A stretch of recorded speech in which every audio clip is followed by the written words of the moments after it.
So before we move on to look at the other reason to avoid multiple enumeration, I want to briefly discuss how it applies when your LINQ queries are running against databases. Now, so far in this course, we've mostly focused on linked objects, but LINQ is also really great for databases, and I'm sure many of you have used it with Entity Framework or Link to SQL or something like that. And so here, I've connected LinkPad up to a music store database, which has an albums table. And this allows me to easily use LINQ to find all the greatest hits albums in the music store like this, with a where clause, and once again using LinkPad's dump method to show the results. And we see that there are 7 greatest hits albums.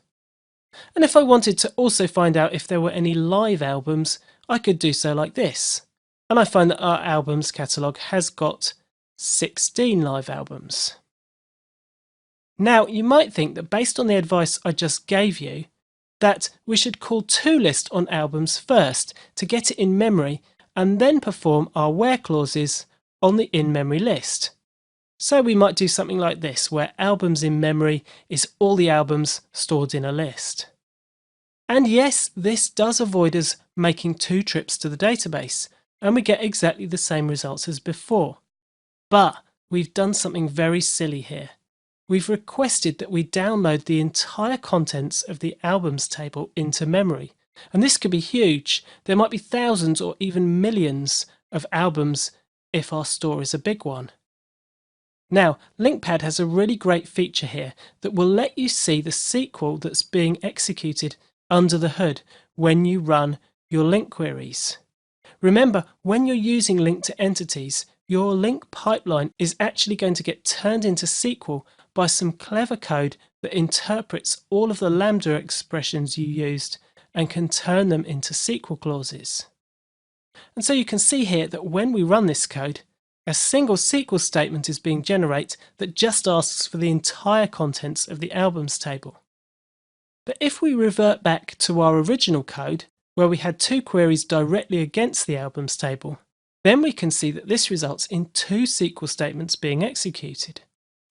And this is actually what we want in this case. We want the database to be filtering the rows that we're looking for, and putting toList before our where clauses prevents that from happening. So when it comes to databases, you typically want to push as much of the hard work onto the database as possible. Let it do the sorting, filtering, grouping, paging, and so on. And don't pull down any more data than you need from the database into memory.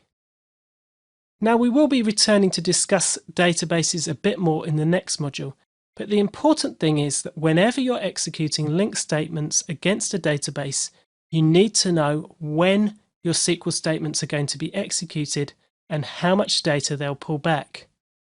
And calling toList or methods like it will cause the SQL to be evaluated there and then, and the results stored in memory at that point.